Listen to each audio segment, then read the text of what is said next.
पर तीर्थ एक ऐसा चीज है जो चारों आश्रमों के लिए विधान है।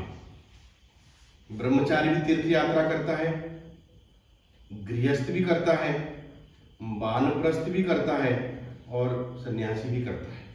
ಒಂದು ಟೈಮ್ ನನಗೆ ಎಷ್ಟು ಫೀಲ್ ಆಯಿತು ಅಂದರೆ, ಎದೆ ಬಡ್ತಾ ಹಿಂಗೆ ಮೇಲೆ ಕೆಳಗೆ ಆಗ್ತಾ ಇದೆ. ಆ ಒಂದು ಶಬ್ದ ಕಿವಿಯಲ್ಲಿ ಡಬ್ ಬರ್ತಾ ಇದೆ. ಇನ್ನೇನು ನಂಗೆ ಆಗಲ್ಲ ಬಿಡು, ನಾನು ಹುಷಾರು ತಪ್ಪೋದಕ್ಕಿಂತ ಮುಂಚೆ ಹಿಂಗೆ ಆಗ್ತಿತ್ತು ನನಗೆ. പക്ഷേ ಅದ ಅನುಭವ ಆಗ್ತಾ ಇದೆ. ಪೋಸ್ಟ್ ಆಫೀಸಲ್ಲಿ ಇಟ್ಟಿರೋ ತಕ್ಷಣ ಪ್ರತಿಯೊಬ್ಬರದ್ದು ಬ್ಯಾಗ್ ಚೆಕ್ ಮಾಡ್ತಾರೆ. ಯಾವುದೇ ಪ್ಲಾಸ್ಟಿಕ್ ಎಷ್ಟಿದೆ ಕೌಂಟ್ ತಗೊಂಡು ಆ ಪ್ಲಾಸ್ಟಿಕ್ ವಾಪಸ್ ತರಬೇಕು ಅಂತ ಅವರು ಇದನ್ನ ರೂಲ್ಸ್ ಇರುತ್ತೆ, ಇಲ್ಲ ಅದು ದಂಡ ಕಟ್ಟಬೇಕಾಗತ್ತೆ. ಅಮ್ಮನಿಗೆ ತುಂಬ ವೀಸಿಂಗ್ ಪ್ರಾಬ್ಲಮ್ ಇತ್ತು. ತುಂಬ ಅಂದರೆ ಅದೊಂದು 3 ಹೆಜ್ಜೆ ಇಡಬೇಕಂದ್ರೂ ಕಷ್ಟ ಆಗಿದೆ. ಮೇಯ್ನು ಹೋಗ್ತಾ ಜಿಗಣೆಗಳು, ಮಳೆ ಇದ್ದಿದ್ದರಿಂದ ಜಿಗಣೆಗಳಂತೂ ತುಂಬ ನಮ್ಮನ್ನ ಯಾವಾಗಲೂ ಅಲರ್ಟ್ ಮಾಡ್ತಾ ಇತ್ತು. ಇಲ್ಲೇ ದೇವರಮ್ಮನ ಬೆಟ್ಟ ಮತ್ತು ಮುಳ್ಳಯ್ಯನಗಿರಿನೇ ಕಷ್ಟ ಅಂತೀವಿ, ಅದ್ರಿಂದ 3ರಷ್ಟಿದೆ ಅದು ಮಾತ್ರ. ಆ ಕಲ್ಲುಗಳು ನೀರು ಹರಿಯುವ ದಾರಿಯಲ್ಲಿ ನಾವು ಹೋಗಬೇಕು. ನೀರು ಹರಿದ ದಾರಿನೇ ಅದು ನಮಗೆ ಆ ಪರ್ವತ ಹತ್ತಕ್ಕಿರುವಂಥ ದಾರಿ. ಸಾಧಕರು ಇಷ್ಟು ಬೇಗ ಬ್ರೇಕ್ ಡೌನ್ ಆಗಬಾರ್ದು, ಅದೊಂದು ವರ್ಡನ್ನೇ ಸಾಕು ನಮ್ಮ ಇದಕ್ಕೆ ನಾವು ಅಳವಡಿಸ್ಕೊಳ್ಳಿಕ್ಕೆ. ಅಪ್ಪ ಅಮ್ಮನ ಜಗಳದಲ್ಲಿ ಕೂಸು ಬಡವಾಯ್ತು ಅಂತಾನೆ ಅದನ್ನ ನಾಣ್ಣುಡಿ ಇರೋದು, ಗಾದೆ ಇರೋದು, ಎಲ್ಲದೂ ಅದೇ ಇರೋದು. ಆದ್ರೆ ನಿಜವಾದ ಅದರ ಅರ್ಥನ ನಮ್ಮ ಮನೆಯವರು ಹೇಳಿದ್ರು, ಅಪ್ಪ ಅಮ್ಮನ ಜಗಳದಲ್ಲಿ ಕೂಸು ಬಡವಾಗಲ್ಲ, ಸ್ಟ್ರಾಂಗ್ ಆಗತ್ತೆ ಅಂತೇಳಿ. ತುಂಬಾ ಚೆನ್ನಾಗಿರ್ತದ್ರು. ಅಮ್ಮನ ಜೊತೆ ಇರೋದೇ ಒಂದು ದೊಡ್ಡ ವಿಶೇಷ ನಮಗೆ. ಎಲ್ಲಮ್ಮ ಹೊರಡ್ತಾರೋ ಅಲ್ಲಿ ಮನ್ಸು ಎಳೆದು ಬಿಡತ್ತೆ ನನಗೆ ಹೋಗ್ಬೇಕು ಅಂತ ಅಷ್ಟೇ. ಅದೇನೇ ಇರ್ಲಿ ಜಾಗ ಅಮ್ಮನ ಜೊತೆ ಹೋಗ್ಬೇಕು ಅಷ್ಟೇ. ಗಜಾನನಂ ಭೂತ ಗಣಾಧಿಸೇವಿತಂ ಕಪೀಧ್ವಜಂಬೋ ಫಲಚಾರುಭಕ್ಷಣಂ ಉಮಾಶ್ರುತಂ ಶೋಕ ವಿನಾಶಕಾರಕಂ ನಮಾಮಿ ವಿಘ್ನೇಶ್ವರ ಪಾದ ಪಂಕಜಂ. ನಮಾಮಿ ವಿಘ್ನೇಶ್ವರ ಪಾದ ಪಂಕಜಂ. ಓಂ ನಮಃ ಪಾರ್ವತಿ ಪತಯೇ ಹರ ಹರ ಮಹಾದೇವ.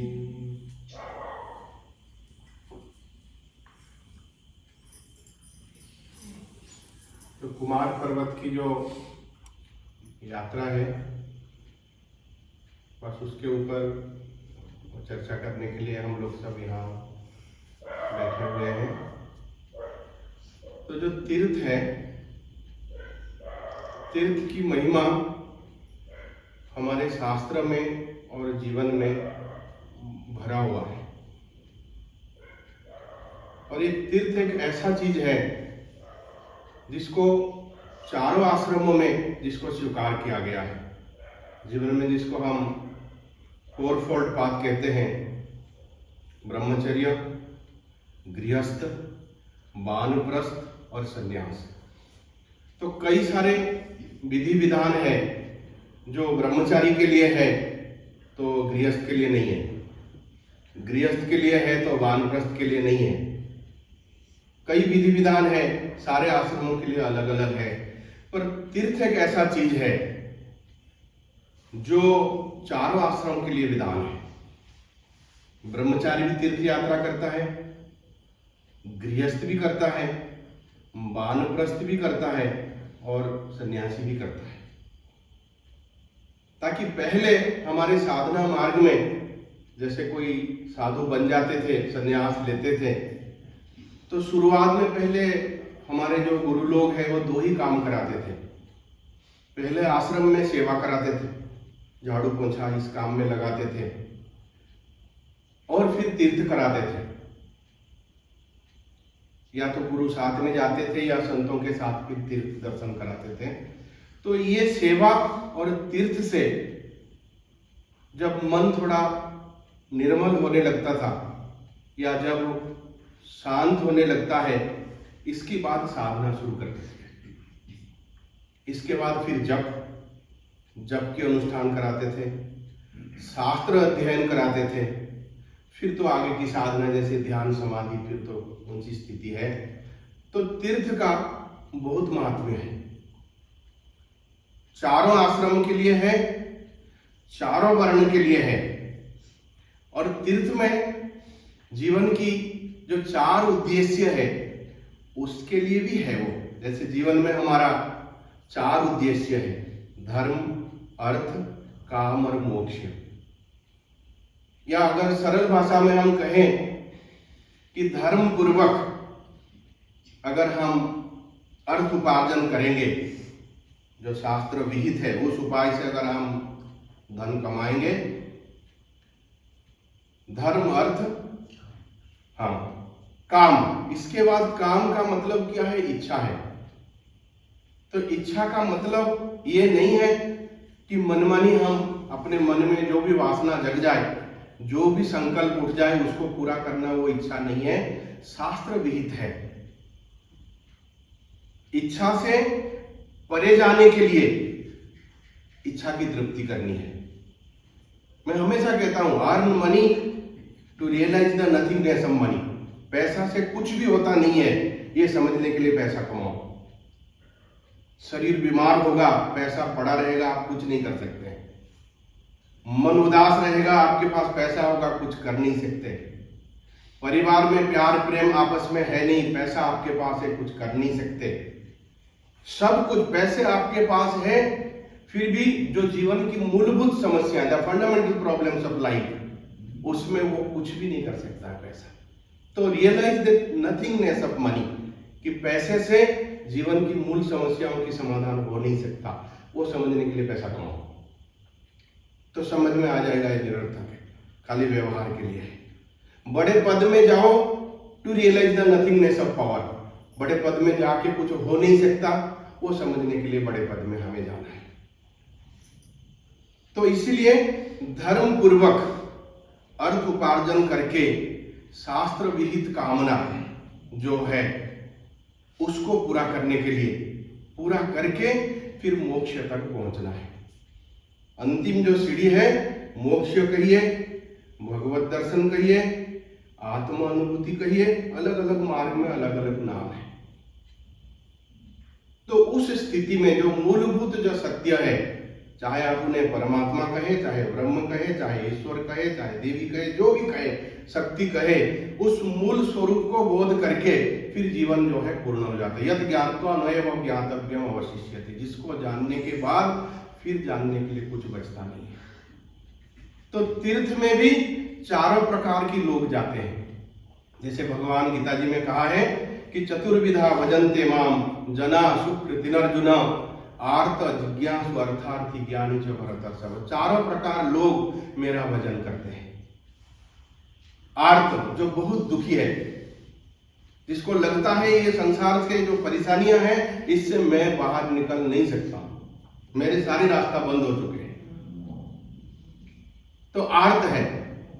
तो आर्त की जैसे शास्त्र में उदाहरण कौन है? जैसे गजेंद्र है, उनको ग्राह ने, मगरमच्छी ने, क्रोकोडाइल ने ऐसे पकड़ लिया, पूरी ताकत लगा के भी बेसहारा हो गए वो। फिर उन्होंने नारायण को बुलाया। भरी सभा में द्रौपदी की जो गति हुई है, इस प्रकार जो उदाहरण है। आर्त मतलब जब सारे रास्ता बंद है, बाहर निकलने के लिए कोई रास्ता नहीं है, तो आर्त है। दूसरा नंबर क्या है? अर्थार्थी, अर्थ चाहने वाला। जीवन में है सब कुछ, और चाहिए, और धन चाहिए, और पद चाहिए। ये जो और का नाम है ये मन है, जितना है वो पूरा नहीं है, और चाहिए, और उसको फैलाना है। तो ये अर्थार्थी है, अर्थ चाहने वाले हैं। तो इसीलिए धर्म, अर्थ, काम, और फिर इच्छाओं को पूरा करके फिर मोक्ष तक आपको। तो चारों प्रकार की चतुर्विधा भजन्ते माम जना सुकृतिनर्जुन आर्त जिज्ञासु अर्थार्थी। तो पहले आर्त हो गया, फिर अर्थार्थी, फिर जिज्ञासु। जिज्ञासु का मतलब क्या है? जिज्ञासु का मतलब जहां खड़ा है वहां राजी नहीं है, जो चाह रहा है वो उसकी पहुंच से बाहर है। जिस संसार में खड़ा है यहां मन अशांत है। जिस परमात्मा को, ईश्वर को जानना चाहता है वहां तक पहुंच नहीं पा रहा है, मार्ग ढूंढ रहा है, सहारा ढूंढ रहा है। वो कौन है? वो जिज्ञासु है। शास्त्र पढ़ना जिज्ञासु नहीं है। जिज्ञासु का पहला लक्षण है जो यहाँ राजी नहीं है। यहाँ की जो व्यवस्था है, धन अर्थ पद संबंध, इससे जो राजी नहीं है वो जिज्ञासु है। जिज्ञासु। और चौथा कौन है? ज्ञानी। ज्ञानी मतलब जिसने सत्य को जान चुका है, वो भी मेरा भजन करता है। तो ये पूरे को पूरे श्लोक जो है तीर्थ के ऊपर भी लागू होता है। तीर्थ जो भी हमारे, जैसे ये कुमार पर्वत ले लीजिए, या जैसे हमारे कई बड़े बड़े जैसे 4 धाम है, गंगोत्री यमुनोत्री है, ऐसे कहीं 84 कोस की परिक्रमा है, नर्मदा परिक्रमा है। तो जो लोग करते हैं तो मुख्य रूप से उसमें भी 4 प्रकार के लोग आते हैं। या तो दुखी व्यक्ति है, संसार में परेशान है, अपना दुख से निवृत्ति चाह रहा है, या तो फिर और उसको सुख चाहिए, प्रभु और दो, और सुख सुविधाएं दो। तीसरे जो है उत्तम कोटि की है, वो जिज्ञासु है, जो सत्य को जानना चाहता है।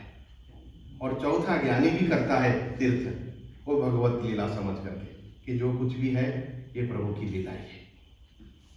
तो इसलिए एक से एक सीढ़ी ऊपर की है। तो हम साधना की दृष्टि से जब हम इसको विचार करेंगे तो हम जिज्ञासु से ही शुरू करेंगे, जो सत्य को जानना चाहता है, जो परमात्मा के पास जाना चाहता है, जिसको भक्ति चाहिए, जो ईश्वर की साक्षात्कार करना चाहता है, या जो आत्मा अनुभूति करना चाहता है। तो तीर्थ यात्रा में उसमें क्या होता है? तीनों चीजों की सम्मिलित हो जाता है इसमें तीर्थ यात्रा में। तीर्थ में जैसे पहला शरीर है, मन है और फिर आत्मा है। तो तीर्थ में सबसे पहले क्या है? शरीर की शुद्धि होती है। शरीर की शुद्धि मतलब ये जो कठिन जो यात्रा होती है, तो इसको हम शास्त्र की भाषा में इसे तितिक्षा कहते हैं।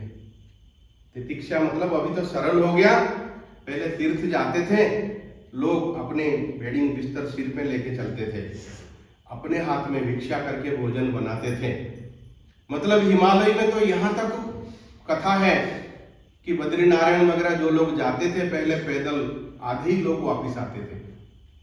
आधे रास्ते में कोई बीमारी से गुजर के चला गया, कोई बर्फ में फिसल गया, कोई कुछ हो गया। तो कहावत ही था, जो गया बद्री वो रहा उधरी, जो बद्री गया उधर ही रह गया। इसलिए दान पुण्य करके जाते थे पहले तीर्थ की। तो तीर्थ का पहला क्या है? तितिक्षा है कि शरीर को जैसे कष्ट होगा तो कष्ट से जब गुजरता है फिर शरीर जो है मजबूत होता है।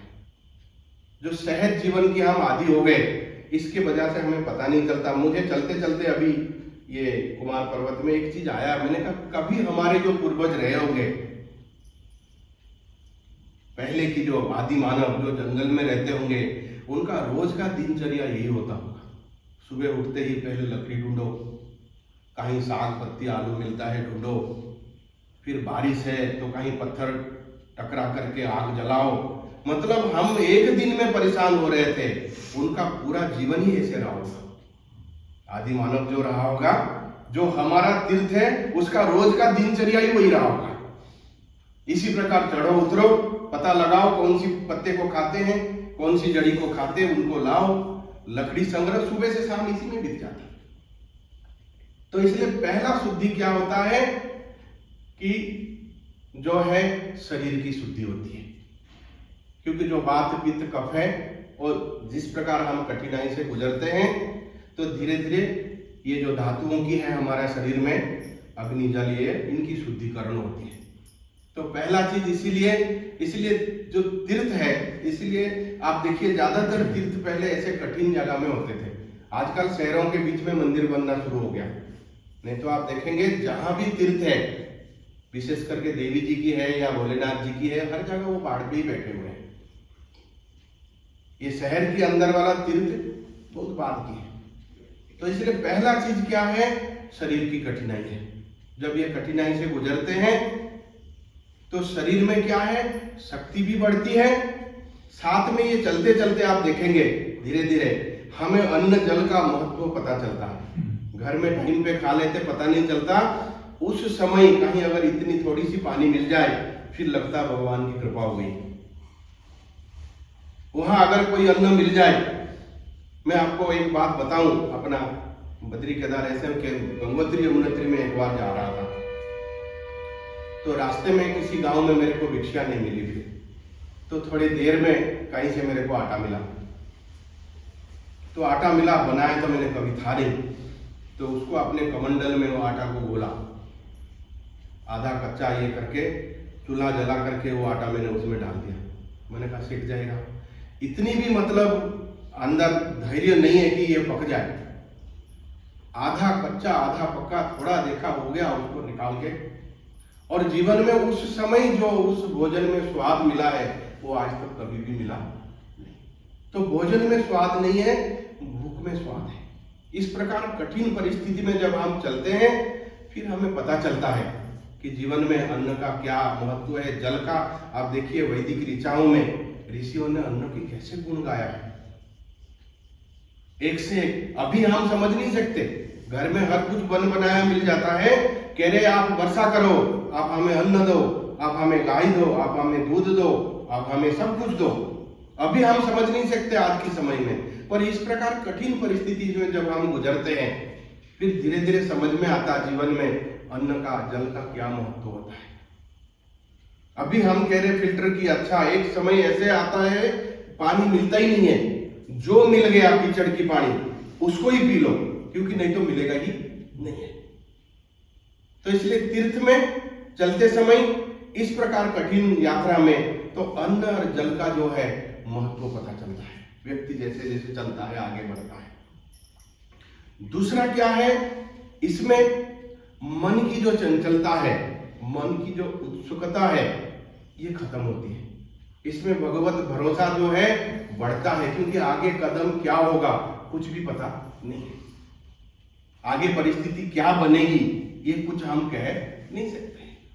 तो पग पग में व्यक्ति परमात्मा के एहसास कर करके उनकी उसको अनुभूति करते हुए चलता है कि मेरे साथ प्रभु है, जरूर कुछ ना कुछ करेंगे, आगे कुछ ना कुछ होगा, मेरे रहने की भी व्यवस्था हो जाएगी, मेरा अन्न का भी व्यवस्था हो जाएगा।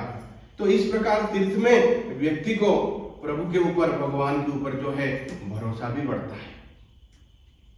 और चलते चलते जैसे जीवन की है हमारी कथाएं हैं, कई यात्री मिलते हैं, थोड़े देर के लिए साथ चलते हैं, फिर कई यात्री वहीं वापिस, फिर कोई थोड़ी देर चल के साथ छोड़ देता है, कोई 4 कदम आगे चल के साथ छोड़ देता है।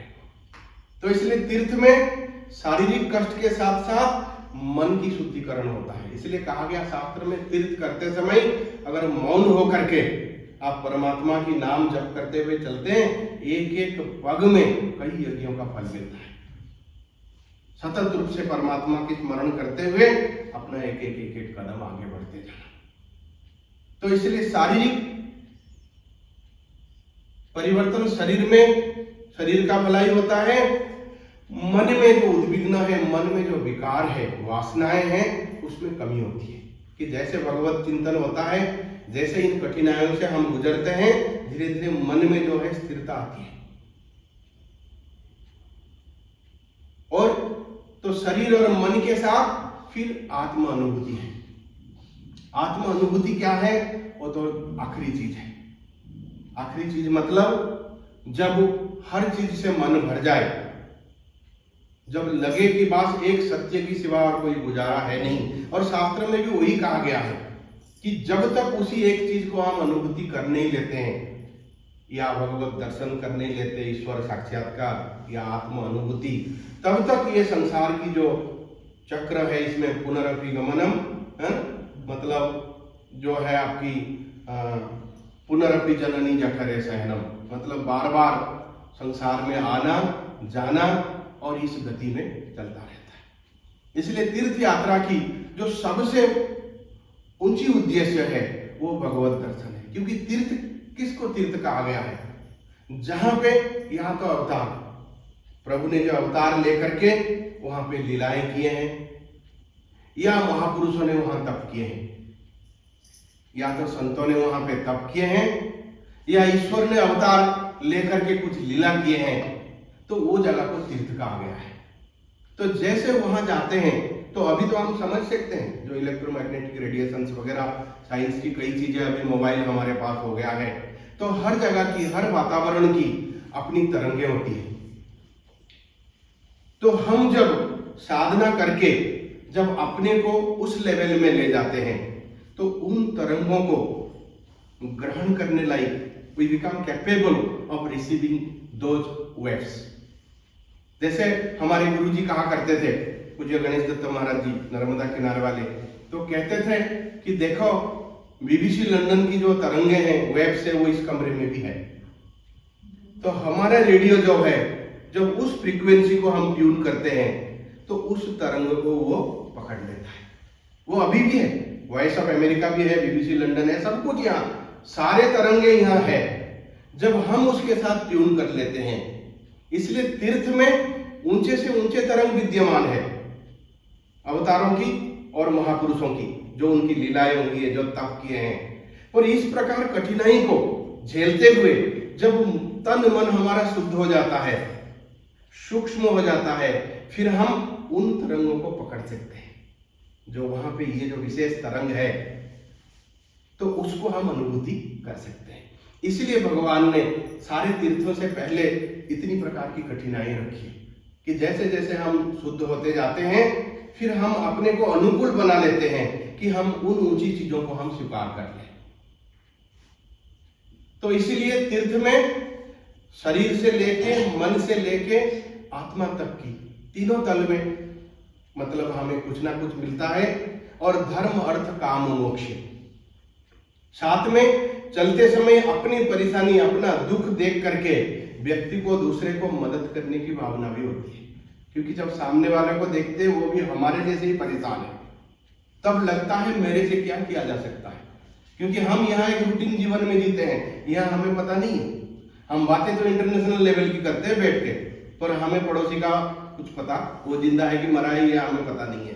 हम इस प्रकार एक हल्के जीवन में आ गए हैं, जहाँ वास्तविकता से हमें कोई लेना देना नहीं है, काल्पनिक जगत में हम उलझे हुए हैं। तो इस प्रकार, तो इसलिए जैसे हम तीर्थ में जाते हैं तो शरीर, मन और अंतःकरण की शुद्धि होते हुए हम अपने आप को उस लायक बना लेते हैं कि वहां जो लीलाएं हुई है, जो महापुरुषों ने तप किए हैं, वो तरंगों का प्रभाव हमें भी मिल जाए। उससे मन बुद्धि जो है शांत हो जाए और मन बुद्धि से परे जा करके हम उस तत्वों की अनुभूति कर लें। बस मैं इतना ही रखता हूँ।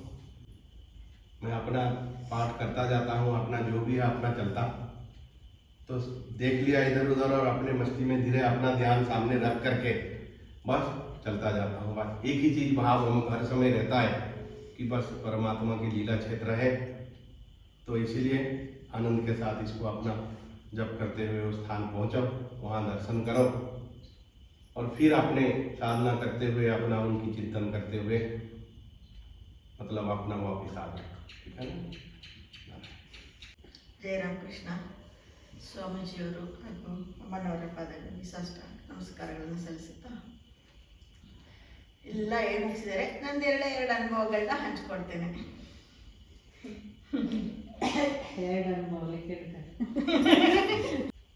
ನನ್ನದೊಂದು ಮನಸ್ಥಿತಿ ಅಂದರೆ, ಅದು ಇಲ್ಲಿ ಆಶ್ರಮಕ್ಕೆ ಬಂದ ಮೇಲೆ ಕಲ್ತಿರೋದು, ಅವ್ರ ಕಡೆಯಿಂದ ಬಂದಿದೆ ಅಂದರೆ ಅದಾಗತ್ತೆ ಅನ್ನೋದು, ಅಥವಾ ಅದೇನಾದರೂ ಆಗಲಿ ಅನ್ನೋದು, ಅದು ಒಂದಷ್ಟೇ. ಬೇರೆ ಅದಕ್ಕಿಂತ ಮೊದಲು ಫಸ್ಟ್ ಯಾವುದನ್ನು ತಲೆ ಒಳಗಡೆ ಇಟ್ಕೊಂಡಿರೋದಿಲ್ಲ. ಹಂಗಾಗ್ಬೋದಾ, ಹಿಂಗಾಗ್ಬೋದಾ, ನನಗೆ ಆಗುತ್ತೋ ಆಗಲ್ವೋ, ಮತ್ತೇನೋ ಅದು ಯಾವುದು ನನಗೆ ದ್ವಂದ್ವಗಳಿರೋದಿಲ್ಲ. ಅವ್ರು ಹೇಳಿದ್ದಾರೆ ಅದು ಆಗತ್ತೆ, ಆಗ್ದೇನೆ ಇರ್ಬೋದು, ಅದು ಅವ್ರ ಇಚ್ಛೆ ಅಷ್ಟೇ. ಹಂಗೆ ಅಂದ್ಕೊಂಡಿದ್ದೆ. ಅಲ್ಲಿ ಸುಮಾರು ವಿಡಿಯೋಗಳು, ಹೇಗಿದೆ ಪರ್ವತ ನೋಡೋಣ ಅಂತೇಳಿ ವಿಡಿಯೋಸ್ ಎಲ್ಲ ನೋಡಿದ್ವಲ್ಲ, ಅದ್ರ ಪ್ರತಿಯೊಬ್ಬರೂ ಬಣ್ಣಿಸಿರೋದು ಟಫೆಸ್ಟ್ ಟ್ರೆಕ್ಕಿಂಗ್ ಅಂತ ಹೇಳ್ಬಿಟ್ಟು ನೋಡಿದಾಗ ಒಂದ್ಸಲ ಅನ್ನಿಸ್ತು, ಅಯ್ಯೋ ದೇವ್ರೆ ನಮ್ಮ ಕೈಲಿ ಆಗುತ್ತಾ ಆಗಲ್ವೋ ಅಂತ ಹೇಳ್ಬಿಟ್ಟು. ಆಮೇಲೆ ಅವ್ರು ಹೇಳಿದ್ದಾರೆ ಹೋಗೋದು, ಏನಾಗತ್ತೆ ಅವ್ರ ಇಚ್ಛೆ ಪ್ರಕಾರ ಆಗಲಿ ಅಷ್ಟೇ, ಮತ್ತೇನು ತಲೆ ಒಳಗಡೆ ಇರಲಿಲ್ಲ.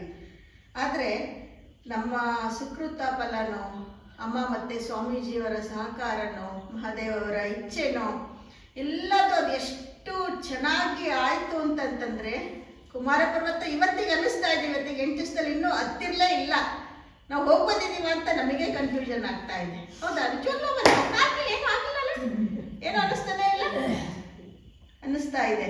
ಅಷ್ಟು ಸುಲಲಿತವಾಗಿ ಹೋಗಿ ಬಂದ್ವಿ ಅಂತೇಳಿ ತುಂಬಾ ಖುಷಿ ಆಯಿತು.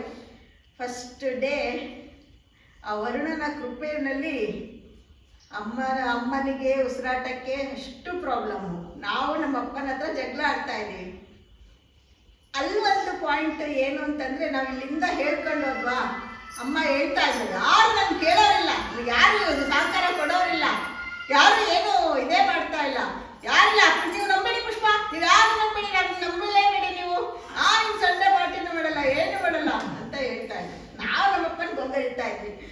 ಅಪ್ಪ ನೋಡಪ್ಪ, ನೀನು ಏನಾದ್ರು ಹೇಳಪ್ಪ ಮಾಡಪ್ಪ ಅಂತೇಳಿ. ಇಲ್ಲ, ಅವ್ರೇನು ಹೇಳಲ್ಲ, ಅವ್ರೇನು ಮಾಡಲ್ಲ. ಆದರೆ ಮಾರನೇ ದಿನ ನಮ್ಮ ಪ್ರಶ್ನೆಗಳಿಗೆ ಒಂದು ಉತ್ತರ ಬಂತಲ್ಲ, ಅದು ಅವರು ನಮ್ಮ ಜೊತೆಯಲ್ಲಿ ನಮ್ಮ ದಾರಿ ನಮ್ಮ ಹೆಜ್ಜೆಗೂ ಅವ್ರು ಇದ್ದಾರೆ ಅನ್ನೋದು ಪ್ರಾಮಾಣಿಕೃತ.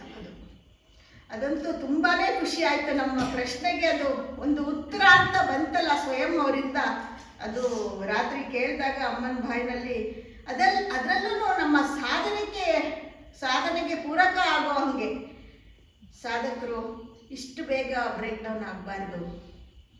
ಅದೊಂದು ವರ್ಡನ್ನೇ ಸಾಕು ನಮ್ಮ ಇದಕ್ಕೆ ನಾವು ಅಳವಡಿಸ್ಕೊಳ್ಳಿಕ್ಕೆ.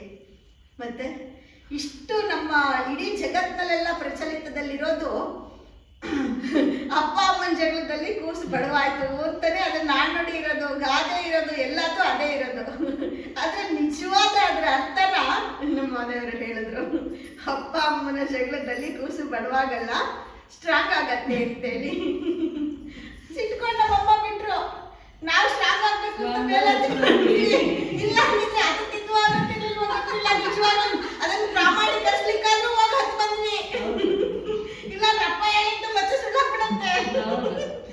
ಅಮ್ಮ ಜೊತೆ ಮಕ್ಕಳು ಅದ್ರಿಗೆ ಕೂತ್ಬಿಟ್ರು. ಅದು ಸರಳವಾಗಿ ಅದಕ್ಕೆ ಜೋಡಣೆ ಮಾಡಿದ್ದಷ್ಟೇನೆ, ಅದು ಹಾಗಲ್ಲ. ಆದರೆ ಇದೊಂದು ಯಾತ್ರೆ, ಅದ್ಭುತ ಯಾತ್ರೆ ಅಂತಾನೆ ಹೇಳ್ಬೋದು. ನಾವಿಷ್ಟು ಹತ್ರದಿಂದ ಆ ಪ್ರಕೃತಿ ಸೌಂದರ್ಯನ ಸವಿದಿರಲೇ ಇಲ್ಲ. ಎಲ್ಲೋ ಕೇಳ್ತಾ ಇದ್ವಿ, ದೊಡ್ಡ ಕಾಡಂತೆ, ಬಂಡೆ ಗುಡ್ಡಗಳಂತೆ, ದಾರಿ ಹಿಂಗಿರತ್ತಂತೆ, ಹಂಗಿರತ್ತೆ ಅಂತೇಳಿ. ಆದರೆ ಅದ್ರ ಸ್ವಯಂ ಅನುಭವನ ಅನುಭವಿಸಿದ್ವಲ್ಲ, ಅಷ್ಟು ನಮಗೆ ಇದು ಯಾರೂ ಕರ್ಕೊಂಡೋಗಿ ಈ ಥರ ನೀವು ಮಾಡಿ ಅಂತೇಳಿ ಯಾವತ್ತಿಗೂ ನಮ್ಮ ಕೈಯಲ್ಲಿ ಆಗ್ತಿರ್ಲಿಲ್ಲ. ಅಮ್ಮ ಸ್ವಾಮೀಜಿಯವರ ಸಹಕಾರದಲ್ಲಿ ನಾವು ಅದನ್ನು ಕಂಡಿದ್ದಾಯಿತು. ಅಷ್ಟು ಒಂದು ರೌಂಡು ದಟ್ಟ ಕಾಡು, ಆ ಜಿಗಣೆಗಳನ್ನ ಇಷ್ಟು ಹತ್ರದಲ್ಲಿ ನಮ್ಮ ಫ್ರೆಂಡ್ಸ್ ಥರ ನೋಡಿರಲೇ ಇಲ್ಲ. ಈ ಕಡೆಯಿಂದ ಹೋಗ್ತಾ ಎಲ್ಲ ಅವನ್ನ ಬೈಕೊಂಡು ಕೊಡ್ಕೊಂಡು ಹೋಗ್ತಾ ಇದ್ವಿ. ಆ ಕಡೆಯಿಂದ ಬರುವಾಗ ಅದು ಕೇರ್ಲೆಸ್, ಯಾರು ನೋಡ್ಕೊಳ್ಳೋರೇ ಗೊತ್ತಿಲ್ಲ. ಆಮೇಲೆ ಕುಡಿದು ರಕ್ತ ಕುಡಿದು ಬಿದ್ದಾಗಲೇ ಅವ್ರಿಗೆ ಗೊತ್ತಾಗ್ತಾ ಇದ್ದಿದ್ದು. ಅಷ್ಟು ಅವುಗಳ ಜೊತೆನಲ್ಲೂ ಫ್ರೆಂಡ್ಸ್ ಆದ್ವಿ. ಯಾಕೆ ಅಂತಂದರೆ, ಇದು ಹೇಗೆ ಅಂತಂದರೆ, ನಾವು ಅಲ್ಲೇ ಅದ್ರ ಸವಾಸದಲ್ಲೇ ಇದ್ರೇನೆ ಎಲ್ಲದನ್ನು ಯಾವ ರೀತಿಯಾಗಿ ನಮಗೆ ನಾವು ಸೆಟ್ ಮಾಡ್ಕೊಳ್ತೀವಿ ಅನ್ನೋದಕ್ಕೆ. ಪ್ರಕೃತಿನ ಫಸ್ಟಿಗೆ ಎಷ್ಟೊಂದು ಎದುರ್ಕೊಂಡ್ವಿ. ಒಂದು ಜಿಗಡೆ ಹತ್ತಿದ ತಕ್ಷಣವೇ ಭಯ ಅನ್ನಿಸ್ತಾ ಇತ್ತು, ಎಷ್ಟು ಕೇರ್ ತಗೊಂಡ್ವಿ. ಅಂದರೆ ಆ ಕಡೆಯಿಂದ ಬರೋತ್ತಿಗೆ ಅಷ್ಟೇ ನಿರ್ಲಿಪ್ತರಾಗಿ ಬಂದ್ವಿ. ಅವಾಗ ನಾವು ಪ್ರಕೃತಿ ಜೊತೆಗೆ ಹೊಂದಾಣಿಕೆ ಮಾಡ್ಕೋತೀವಿ ಅನ್ನೋದನ್ನ ಕಲಿತಾ ಹೋದ್ವಿ. ಆ ಕಾಡನ್ನ ದಾಟಿ ಮತ್ತೆ ಮುಂದೆ ಹೋದರೆ ಹುಲ್ಲುಗಾವಲು, ಬರೀ ಇದು. ಇನ್ನೊಂದೆರಡು ವ್ಯೂ ಪಾಯಿಂಟ್ ಥರ ಇತ್ತು. ಅಲ್ಲಿ ಈ ಮಂಜು ಹಿಮ ಹೊಗೆ ಥರ ಬರ್ತಾ ಇತ್ತು. ಅದನ್ನು ನೋಡಿದ ತಕ್ಷಣ ತಟ್ಟಂತ ನಮಗೆ ನೆನಪಾಗೋದು ಮಹಾದೇವ್ ಸೀರಿಯಲ್ನಲ್ಲಿ ಮಹಾದೇವರು ಬರುವಾಗ ಅದೇ ಥರನೇ ಬರೋದು, ಫಾಗ್ ಅದೇ ಥರನೇ ಬರೋದು. ಅದನ್ನು ನೋಡಿದಾಗೆಲ್ಲ ನಮ್ಗೆ ಹೌದು ಅಲ್ಲಿದ್ದಾರೆ ಅವರಲ್ಲಿದ್ದಾರೆ ಅಂತೇಳಿ ಅನ್ಸೋದು. ಆ ವ್ಯೂನಲ್ಲಿ ಏನೂ ಕಾಣಿಸ್ತಾ ಇರಲಿಲ್ಲ. ಅಷ್ಟು ಆಳ, ನೋಡಿದ್ರೆ ತುಂಬಾನೇ ಆಳ, ಆದರೆ ನೋಡೋದಕ್ಕೆ ಅಷ್ಟು ಚಂದ ಅಂತ ಅನ್ನಿಸ್ತಾ ಇತ್ತು. ಪ್ರಕೃತಿನ ಅಷ್ಟು ದಾರಿನ ನಾವು ಸೋಸ್ಕೊಂಡು ಹೋಗುವಾಗ ಆ ಸನಿಹದಿಂದ ನೋಡಿದ್ವಲ್ಲ, ಅದು ತುಂಬಾನೇ ಭಾಗ್ಯ ನಿಜವಾಗ್ಲೂ ನಮ್ಮ ಹತ್ರ. ಅಲ್ಲಿಂದ ಮುಂದೆ ಹೋದರೆ ನಮಗೆ ಫಸ್ಟೇ ಆಲ್ರೆಡಿ ಸ್ವಾಮೀಜಿಯವರು ಮಾರನೇ ದಿನ ಹೋಗುವಾಗ ವರ್ಣಿಸಿದ್ರು, ಇದು ದಾಟಿದ ಮೇಲೆ ನಿಮಗೊಂದು ಆ ಕಡೆ ಈ ಕಡೆ ಕುಳ್ಳು ಗಿಡ ಮರಗಳೆಲ್ಲ ಸಿಗತ್ತೆ, ಮಧ್ಯದಲ್ಲಿ ದಾರಿ, ನಿಮಗದು ಗಂಧರ್ವ ಲೋಕನೇ ತನಿಸ್ಬಿಡುತ್ತೆ ಅಂತ ಹೇಳಿದ್ರು. ಫಸ್ಟಿಗೆ ಇರ್ಬೋದು, ಅಲ್ಲಿ ಈಗಲೂ ಗಂಧರ್ವ ಕಿನ್ನರರು ಇರ್ಬೋದು ಅಂತ ಸ್ವಾಮೀಜಿಯವರು ಹೇಳಿದ್ರು, ಬಣ್ಣಿಸಿದ್ರು ಅದನ್ನು. ಅದನ್ನ ತಲೆ ಇಟ್ಕೊಂಡು ಅದನ್ನ ತಲೆ ಒಳಗಡೆ ಇಟ್ಕೊಂಡು ಹೋದ್ವಾ, ನಿಜಕ್ಕೂ ಅದು ಆ ಗಂಧರ್ವ ಲೋಕದಲ್ಲೇ ನಡ್ಕೊಂಡು ಹೋದಂಗಾಯ್ತು. ನಾವು ಹೇಳ್ಕೊತಾ ಹೋಗ್ತಾ ಇದ್ವಿ, ಎಲ್ಲಾದ್ರೂ ಇದ್ದೀರಪ್ಪ ಯಾರಾದ್ರೂ ಗಂಧರ್ವ ಲೋಕದವರು, ಇಲ್ಲಿದ್ದೀರಾ, ವಾಸವಾಗಿದ್ದೀರಾ ಅಂತೇಳಿ ಮಾತಾಡ್ಕೊಂಡು ಹೋದ್ವಿ. ಅದನ್ನ ದಾಟಿ ಅಲ್ಲೊಂದು ತೊರೆ ಬರುತ್ತೆ. ಆಮೇಲೆ ಆ ಕಲ್ಲು ಬಂಡೆಗಳ ಮೇಲೆ ಹತ್ತೋದು, ಮತ್ತೆ ಅದ್ರ ಮಧ್ಯೆ ಆಚೆ ಈಚೆ ಗಿಡಗಳು. ಅದಂತೂ ತುಂಬಾ ಅದ್ಭುತವಾಗಿತ್ತು. ಅದೊಂಥರ ನೋಡಿದ್ರೆ ಈ ಯಾವ ಸೀನನ್ನು ನಾವು ಕಲ್ಪನೆ ಮಾಡ್ಕೊಳಕ್ಕಾಗೋದಿಲ್ಲ. ಆ ಥರ ಇಷ್ಟು ಎತ್ತರಕ್ಕೆ ಸೈಡಲ್ಲಿ ಗಿಡ ಮರಗಳು, ಕಪ್ಪು ಕಲ್ಲುಗಳು, ಕಪ್ಪು ಅಂದರೆ ಪೂರ್ತಿ ಕಪ್ಪು ಕಲ್ಲುಗಳನ್ನೇ ಮೆಟಲ್ಗಳ ಥರ ಜೋಡಿಸಿರೋ ಥರದ್ದು. ಅದಂತೂ ತುಂಬ ಅದ್ಭುತವಾಗಿತ್ತು. ಮತ್ತೆ ಅದನ್ನ ನೋಡಿಕೊಂಡು ಅಲ್ಲಿ ಆ ದೊಡ್ಡ ಬಂಡೆನಲ್ಲಿ ಅದು ಹತ್ತದೊಂದು ದೊಡ್ಡ ಎಕ್ಸ್ಪೀರಿಯನ್ಸು. ಭಗವಂತ ಇಲ್ಲಿಂದ ಹುಡ್ಕೊಂಡ್ರೆ ನೀನೇ ಗತಿ. ಹೆಜ್ಜೆ ಮೇಲೆ ಹೆಜ್ಜೆ ಇಟ್ಕೊಂಡು ಒಬ್ರಿಗೊಬ್ರು ಸಾಥ್ ಕೊಟ್ಕೊಂಡು ಹತ್ತಿದ್ವಿ. ಮತ್ತೆ ಅಲ್ಲಿಂದ ಒಂದು ಕ್ಷಣ ದಾರಿ ತಪ್ಪಿಬಿಟ್ಟು ಇನ್ನು 1 ಕಿಲೋಮೀಟರ್ ಹೋಗ್ಬಿಟ್ವಿ. ಎಲ್ಲ ಪಟ ಇಳಿದು ಹೋಗ್ಬಿಟ್ವಿ. ಆಮೇಲೆ ಆ ಕಡೆಯಿಂದ ಹತ್ತುತ್ತೀವಿ, ಇಷ್ಟು ದೂರ ಬಂದ್ಬಿಟ್ವಾ ನಾವು ಅಂತ ಅನ್ಸಕ್ ಶುರುವಾಯ್ತು. ಸೋಮವಾರಪೇಟೆ ತಲುಪಿರ್ತಿದ್ವಿ ಇಲ್ಲ ಅಂದಿದ್ರೆ. ಇಷ್ಟು ದೂರ ಬಂದ್ಬಿಟ್ವಾ ಅಂತ ಅನ್ಸಕ್ ಶುರುವಾಯ್ತು. ಅಂತೂ ಇತ್ತು ಮತ್ತೆ ವಾಪಸ್ ಬಂದು ಕರೆಕ್ಟ್ ಜಾಗಕ್ಕೆ ಬಂದ್ವಿ. ಸ್ವಾಮೀಜಿಯವರಿಗೂ ಅವಾಗ ನೆನಪಾಯ್ತು, ಇದೇ ಜಾಗ ಇದೇನೆ ಅಂತೆಲ್ಲ ಅಂದ್ರು. ಅಲ್ಲೂ ಎಲ್ಲ ಚೆನ್ನಾಗಿತ್ತು. ಆಮೇಲೆ ಬಂಡೆ ಕಲ್ ಮೇಲೆ ಕೂತ್ವಾ. ಅವಾಗ ಮಹಾದೇವರದ್ದು ದರ್ಶನ ಮಾಡಿದ್ವಿ. ಅಲ್ಲಿ ತುಂಬಾನೇ ಚೆನ್ನಾಗಂತು. ಶಿವತಾಂಡವ ಸ್ತೋತ್ರನ ಸ್ವಾಮೀಜಿಯವರು ಪಠಿಸಿದ್ರು. ಎಲ್ಲರೂ ಕೇಳಿದ್ವಿ, ಪ್ರಾರ್ಥನೆ ಮಾಡಿದ್ವಿ. ಅದು ತುಂಬ ಅದ್ಭುತವಾಗಿತ್ತು ಆ ಪ್ಲೇಸು. ಇಲ್ಲೇ ನಾವು ಇದನ್ನ ಟೆಂಟ್ ಹಾಕೊಂಡಿದ್ದು ಅಂತೆಲ್ಲ ತೋರಿಸಿದ್ರು ಸ್ವಾಮೀಜಿಯವರು. ನಾನು ಅವತ್ತಿಂದು ನೀವು ಹೇಳಿದ್ದನ್ನ ನೆನಪು ಮಾಡ್ಕೊಳ್ತಾ ಇದ್ದೆ. ಮಳೆ ಗಾಳಿ ಬರ್ತಾ ಇತ್ತು ರಾತ್ರಿನಲ್ಲಿ. ನಾವು ಅಡುಗೆ ಎಲ್ಲ ಮಾಡ್ಕೊಂಡ್ವಿ, ಅಲ್ಲಿದ್ವಿ. ನಕ್ಷತ್ರ ಲೋಕ ಥರ ಅನ್ನಿಸ್ತಾ ಇತ್ತು. ಅದು ನಿಮ್ಗೆ ಮೋಸ್ಟ್ಲಿ ರಾತ್ರಿ ಇದ್ರಲ್ಲ, ನಿಮಗೆ ಅವಾಗ ತುಂಬ ಕ್ಲಿಯರ್ ಆಗಿ ಮೋಡ ಎಲ್ಲ ಅನ್ನಿಸ್ತಾ ಇತ್ತು ಅನ್ಸುತ್ತೆ. ಅಷ್ಟೊಂದು ಫೀಲ್ ನಮಗೆ ಆಗಲಿಲ್ಲ. ಆದರೆ ಅದು ಪರಿಸರ ಮಾತ್ರ ತುಂಬ ಚೆನ್ನಾಗಿತ್ತು. ಅಲ್ಲಿ ತುಂಬಾ ಅದ್ಭುತವಾಗಿತ್ತು. ಮತ್ತೆ ಕೆಳಗಿಳಿಯುವಾಗ ಅದೇ ಇದರಲ್ಲಿ ಇಳಿದು ಬಂದ್ವಿ. ನಾನು ನಿಮ್ಮನ್ನು ಅಲ್ಲಿ ಬಂದ ತಕ್ಷಣ ನೋಡಿದ್ದೇನೆ. ಅವತ್ತು ಓಡ್ ಬಂದ್ವಲ್ಲ, ಅದೇ ಓಡೋ ಜೋಶಲ್ಲಿ ಇದ್ದೆ ನಾನು. ಅಮ್ಮ ಅಂತ ಅಮ್ಮನ ನೋಡಿದ ತಕ್ಷಣ ಬ್ರೇಕ್ ಹಾಕ್ಬಿಟ್ಲು. ಇಲ್ಲೇ ಅಮ್ಮನ ನೋಡಿದ ತಕ್ಷಣ ಓಡೋಗ್ತಾ ಇದ್ದೆ, ನೀನು ಓಡ್ಬೇಡ ನೀನು ಅಂತ ಹೇಳ್ಬಿಟ್ಟು.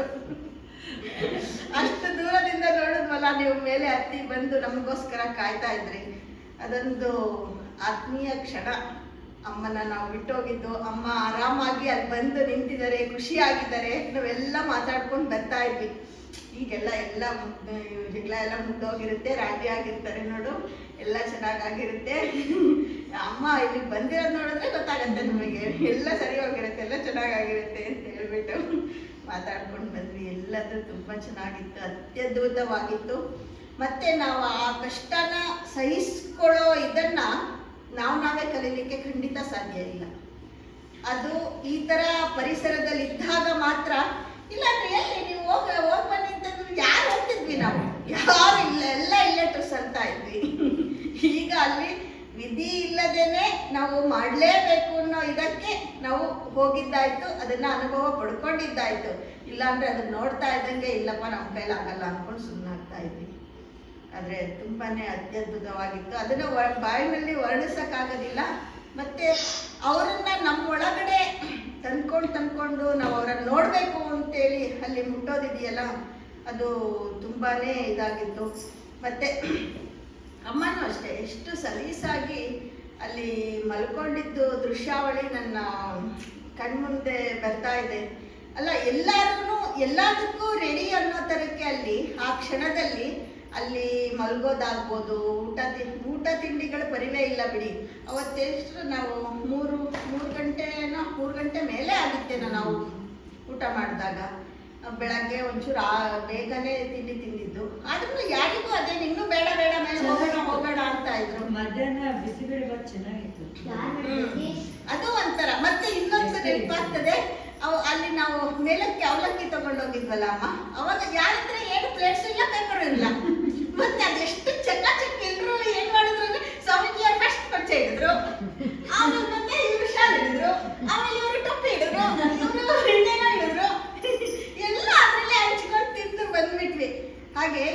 ಪರಿಕರಗಳಿಲ್ಲದೆ ಇದ್ರೂ, ಯಾವುದೇ ವ್ಯವಸ್ಥೆ ಇಲ್ಲದೆ ಇದ್ರೂ ಭಗವಂತನ ಇದಕ್ಕೆ ನಾವು ಹೋದಾಗ ಅದೆಲ್ಲದನ್ನು ಸಹಕರಿಸ್ಕೊಂಡು ಬದುಕೋದನ್ನ ಕಲ್ತಿದ್ದಾಯ್ತು. ಪ್ರಕೃತಿನಲ್ಲಿ ಕಲಿಯೋದಕ್ಕೆ ಎಷ್ಟೊಂದು ವಿಚಾರಗಳಿದೆ. ಆಮೇಲೆ ಇನ್ನೂ ಒಂದು ಮನದಟ್ಟಾಯ್ತು. ಹೌದು, ನಮ್ಮ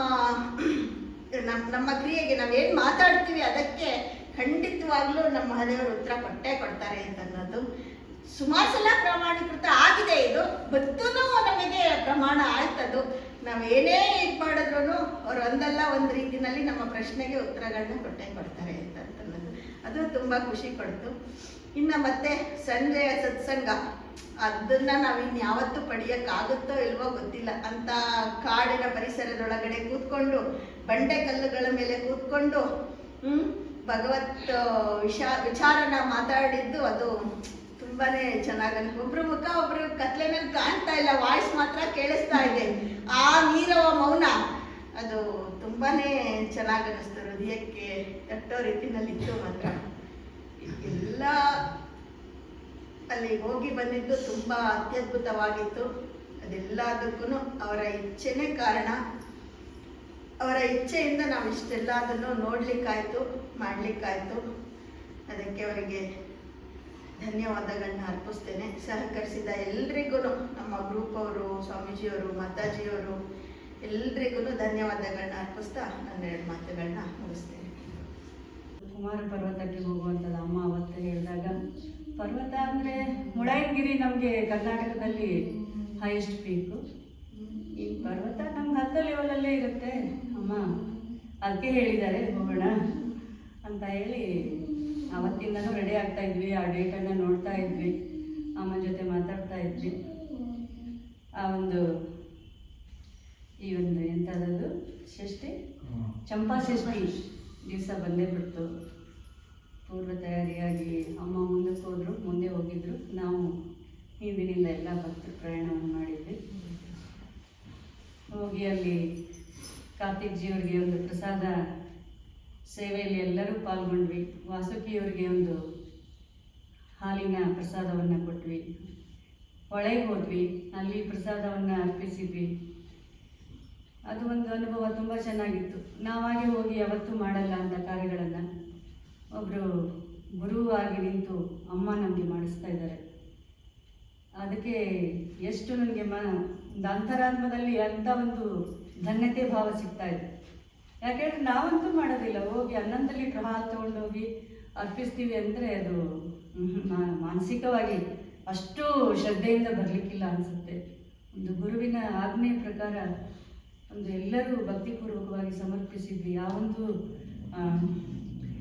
ಒಂದು ಘಟನೆ ಕಣ್ ತುಂಬ್ಕೊಳ್ಳೋಂಗಿತ್ತು. ಅಮ್ಮ ನಮ್ಮನ್ನು ವಿಡಿಯೋ ಮಾಡ್ತಾಯಿದ್ರು. ನಾವು ಬೇರೆ ಒಳ್ಳೆ ಹಳ್ಳಿ ಸ್ಟೈಲಲ್ಲಿ ತಲೆ ಮೇಲೆ ಹೊತ್ಕೊಂಡು ವಾಸುಕಿಯವರಿಗೆ ಒಂದು ಕುಮಾರಧಾರದಲ್ಲಿ ಅರ್ಪಿಸಿ ಬಂದಿದ್ದು ಈಗಲೂ ಆ ವಿಡಿಯೋ ನೋಡಿದರೆ ತುಂಬ ಖುಷಿ ಆಗುತ್ತೆ. ಅದು ಮುಗಿದ್ಮೇಲೆ ಇನ್ನು ಕಾರ್ತಿಕ್ಜಿಯವ್ರಿಗೆ ಪ್ರಸಾದ ಭಕ್ಷ್ಯ ಭೋಜ್ಯಗಳು ಮಾಡಿದ್ದು ಎಷ್ಟು ಕಡಿಮೆ ಟೈಮ್ನಲ್ಲಿ ಎಲ್ಲರೂ ಕೈಗೂಡಿಸಿ ಅಷ್ಟು ಚೆಂದಾಗಿ ನಾವು ಪ್ರಸಾದವನ್ನು ಮಾಡಿದ್ವಿ. ಇವತ್ತು ಅರ್ಪಿಸಿದ್ವಿ, ಎಲ್ಲರೂ ಸೌದ್ವಿ. ಆಮೇಲೆ ಮುಂದಿನ ದಿವಸ ನಾವು ಕುಮಾರ ಪರ್ವತ ಹತ್ತೋ ಒಂದು ತಯಾರಿಯಲ್ಲಿ ಅಮ್ಮ ಪ್ಲ್ಯಾನ್ ಮಾಡಿಕೊಟ್ಟಂಗೆ 9 ಗಂಟೆಗೆ ಹೊರಟ್ವಿ. ನನಗೆ ಅಮ್ಮನಿದ್ರಿಗೆ ಯಾವಾಗಲೂ ನನ್ನ ಸಮಸ್ಯೆ ಇದ್ದೇ ಇರುತ್ತೆ. ನನ್ನ ಮಾನಸಿಕವಾಗಿ ಒಳಗೆ ನುಗ್ತಾನೇ ಇರ್ತೀನಿ.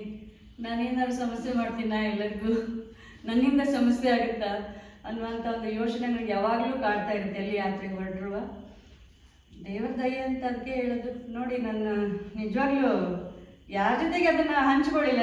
ಇವಳು ಒಂದು ಧೈರ್ಯ ಕೊಟ್ಟಳೆ, ಬಾರೆ ನೀನನ್ನು ಬಿಟ್ಟೋಗಲ್ಲ ಬಾರೆ ಅಂತ ಹೇಳಿ. ಅವಳದು ಒಂದು ಧೈರ್ಯನೇ ಅಂತ ಹೇಳ್ಬೋದು ನನಗೆ, ಒಂದು ಸಪೋರ್ಟು. ಅಂತೂ ಆ ದಿವಸ ಹೊರಟ್ವಿ. ನೋಡೋಣ, ಭಗವಂತನ ಇಚ್ಛೆ. ಅಮ್ಮ ಇದ್ದಾರಲ್ಲ, ಏನಾದ್ರು ಒಂದು ತಗೊಳ್ತಾರೆ ನಿರ್ಧಾರ. ನನಗೆ ಆಗ್ತಿದ್ರು ಏನಾದ್ರು ಒಂದು ವ್ಯವಸ್ಥೆ ಮಾಡ್ತಾರೆ ಅನ್ನೋದೊಂದು ಮನಸ್ಸಿನಲ್ಲಿ ಇರುತ್ತೆ ನನಗೆ.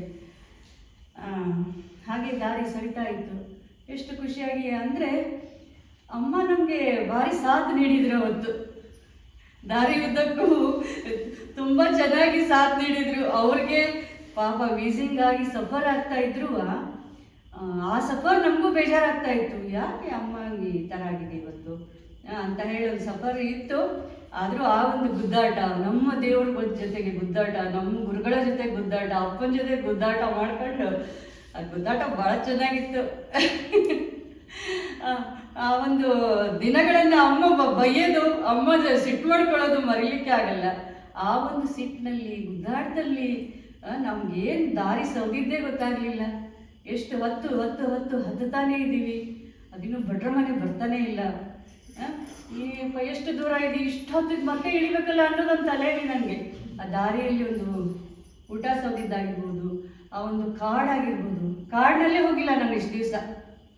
ಇಲ್ಲಿ ಕಾಫಿ ತೋಟಗಳಿದಾವಂತೆ, ಕಾಫಿ ತೋಟನ ನಾನು ಸರಿಯಾಗಿ ಒಳಗೆ ಹೋಗಿ ನೋಡಿಲ್ಲ.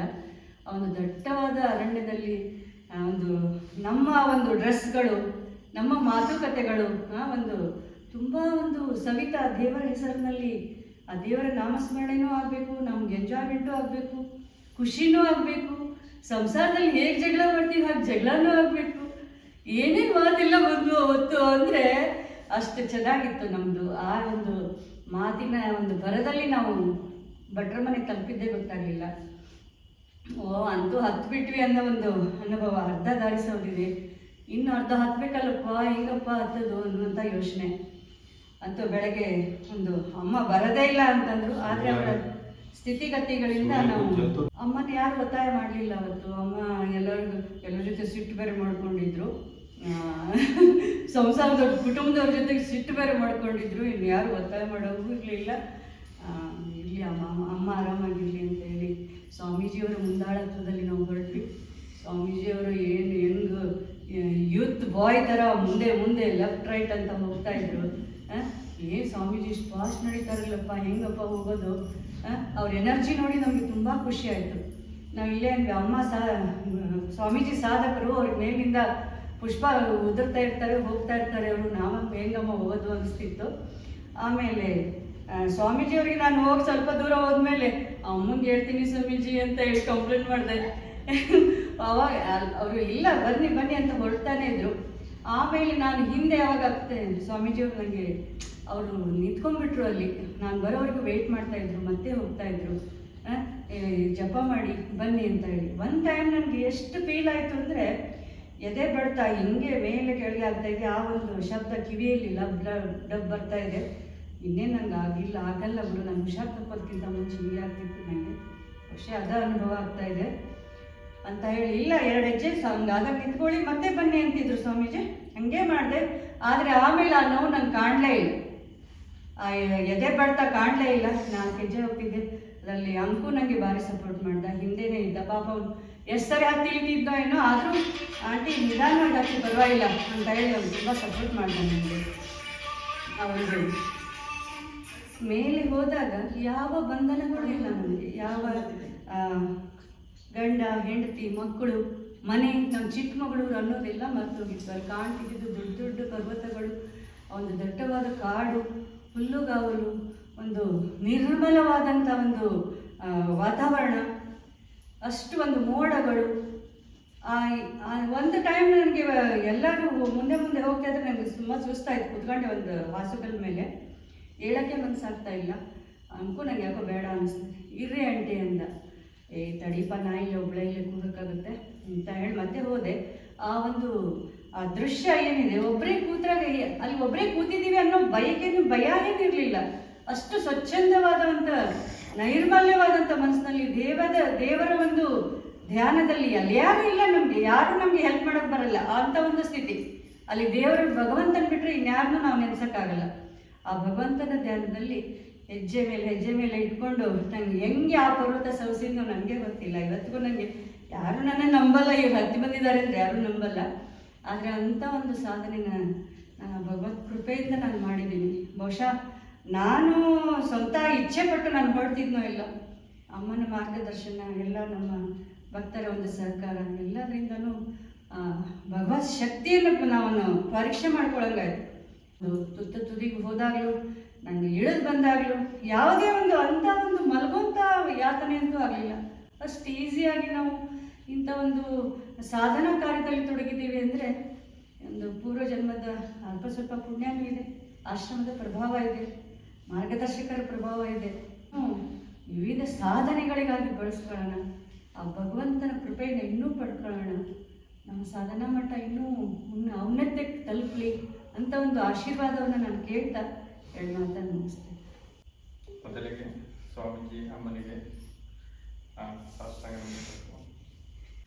9:30ಗೆ ಸುಬ್ರಹ್ಮಣ್ಯ ತಲುಪ್ತು. ಅಮ್ಮ ನಮ್ಮನ್ನೇ ವೆಯ್ಟ್ ಮಾಡ್ತಾ ಇದ್ರು. ಪಾಪ ತುಂಬ ಅಲ್ಲಿ ಡಸ್ಟ್ ಅಲರ್ಜಿಯಿಂದ ಅಮ್ಮಗೆ ತುಂಬ ಇದಾಗಿತ್ತು, ಆರೋಗ್ಯ ಇದಾಗಿತ್ತು. ಅಲ್ಲಿಂದ ನಮ್ಮನ್ನು ನೋಡಿ ಖುಷಿಪಟ್ಟು ನಮಗೂ ತುಂಬ ಖುಷಿಯಾಯಿತು.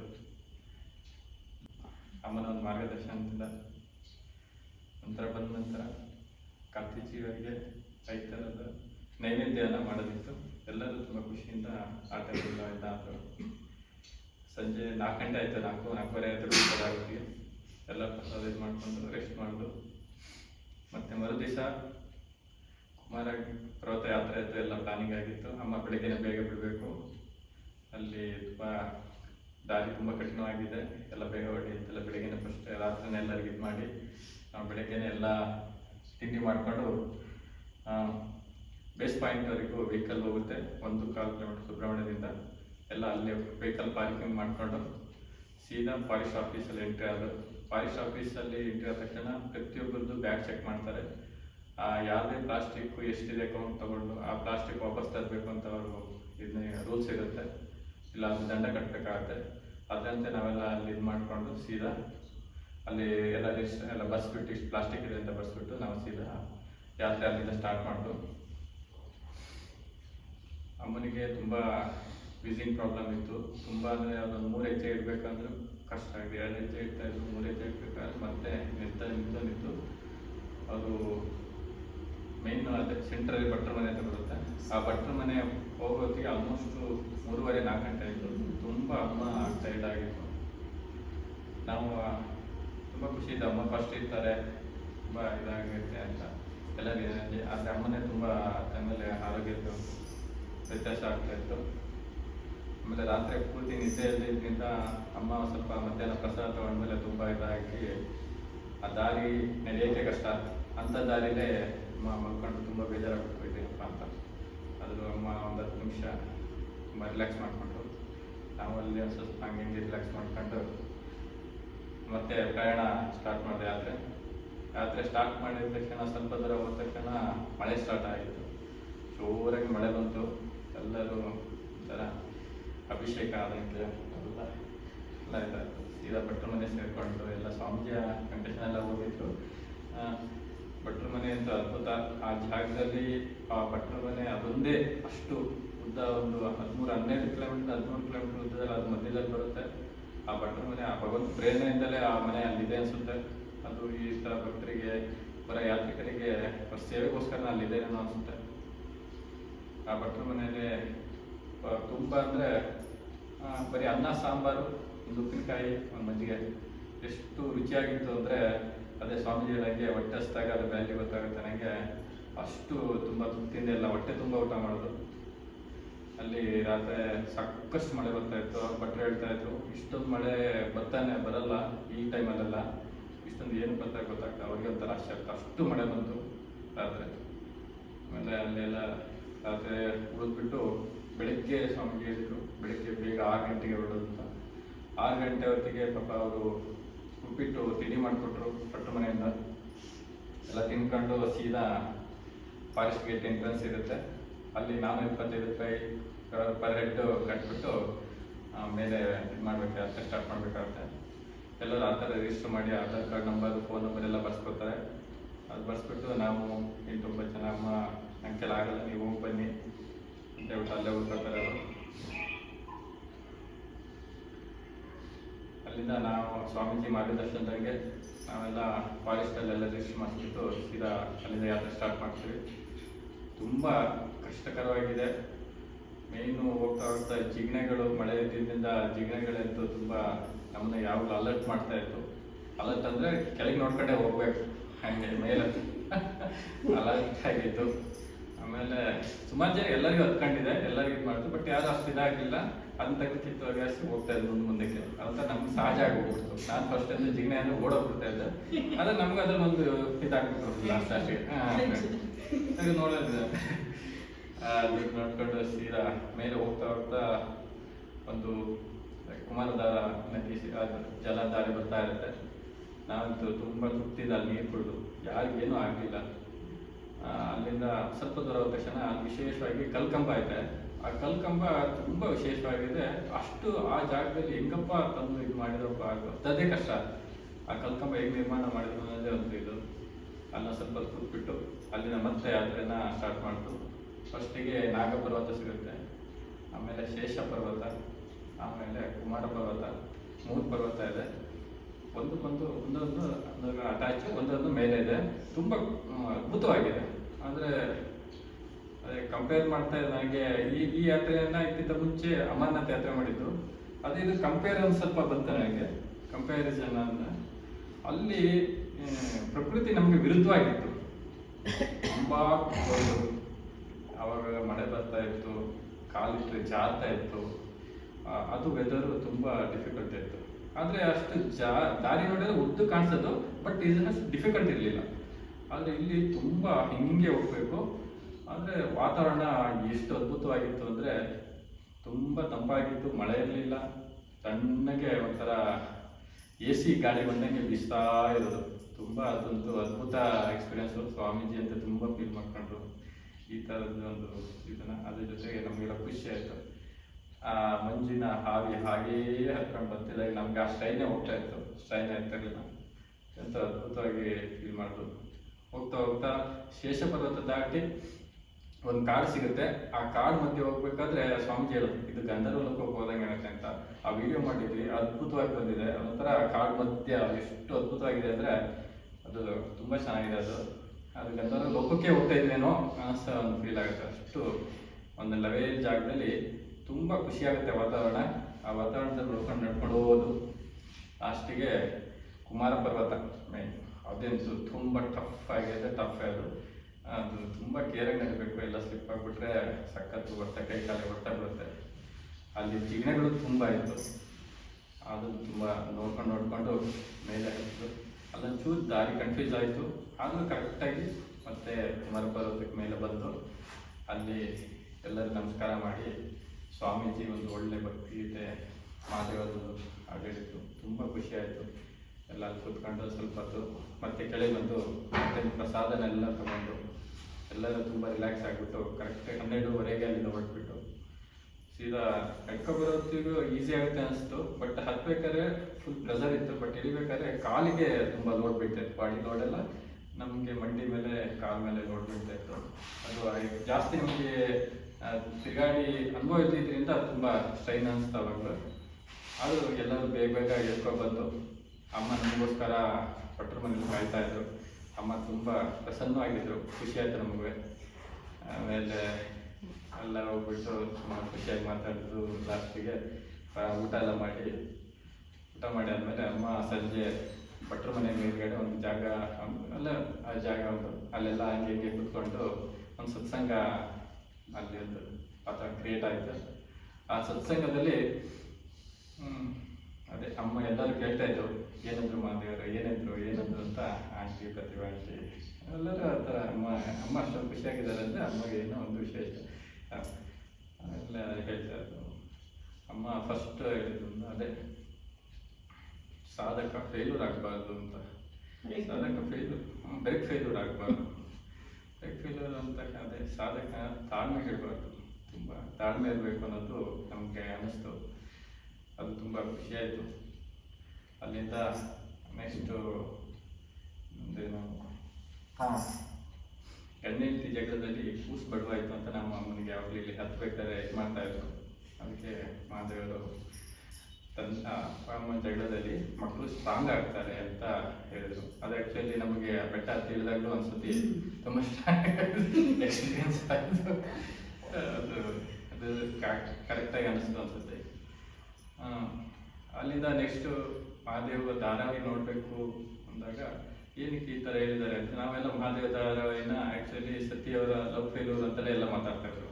ಬಟ್ ಮಹಾದೇವರ ದೃಷ್ಟಿಯಲ್ಲಿ ಸತಿಯವರಲ್ಲಿ ಇದ್ದ ಒಂದು ತಂದೆ ತಾಯಿ ಮೇಲಿದ್ದ ಮೋಹ ಅವ್ರನ್ನ ಆ ಒಂದು ಸ್ಥಿತಿ ಬಂತು ಅನ್ನೋದನ್ನ ಇದು ಮಾಡೋಕ್ಕೆ ಈ ಸತಿ ಮತ್ತೆ ನೋಡಿ ಅಂತ ಹೇಳಿ ಮಾಡಿದ್ದಾರೆ, ಅವಕಾಶ ಕೊಟ್ಟಿದ್ದಾರೆ. ನಾವು ಅದನ್ನ ಈಗ ಸ್ಟಾರ್ಟ್ ಮಾಡಿದ್ದೀವಿ, ನೋಡ್ತಾ ಇದ್ದೀವಿ. ಅದೇ ಆ ಭಾವದಲ್ಲಿ ನಾವು ಸತ್ಯದ್ದು ಈಗ ತಂದೆ ತಾಯಿ ಮೇಲೆ ಇದ್ದ ಮೋಹನೇ ಅವರಿಗೆ ಇದಾಯ್ತೇನೋ ಅಂತ ಈಗ ಸ್ವಲ್ಪ ಈಗ ಗೊತ್ತಾಗ್ತಾ ಅಚ್ಚುಶ್ವರ ಆ ಭಾವದಲ್ಲಿ ನೋಡ್ತಾ ಇದ್ದೀವಿ. ಅಲ್ಲಿಂದ ಮಾರನೇ ದಿವಸ ಬೆಳಗ್ಗೆನೆ ಮತ್ತೆ ತಿಂಡಿ ಮಾಡ್ಕೊಂಡು ಭಟ್ರ ಮನೆಯಿಂದ ಎಲ್ಲರೂ ಬೆಳಗ್ಗೆನೆ ಹೊರಟು 6:30 7 ಆಗಿತ್ತು. 7 ಗಂಟೆಯಿಂದ ಹೊರಟು ಬರೋತ್ತಿಗೆ ಬೇಸ್ ಪಾಯಿಂಟ್ ಬರ್ಬೇಕಾದ್ರೆ 9:30 10 ಆಗಿತ್ತು. ಅಲ್ಲೆಲ್ಲ ಮತ್ತೆ ಚೆಕಪ್ ಮಾಡಿ ಮತ್ತೆ ಕಳಿಸ್ಬಿಟ್ಟು ಎಲ್ಲರೂ 3 ದಿವಸದಿಂದ ಸ್ನಾನ ಮಾಡಿರಲಿಲ್ಲ.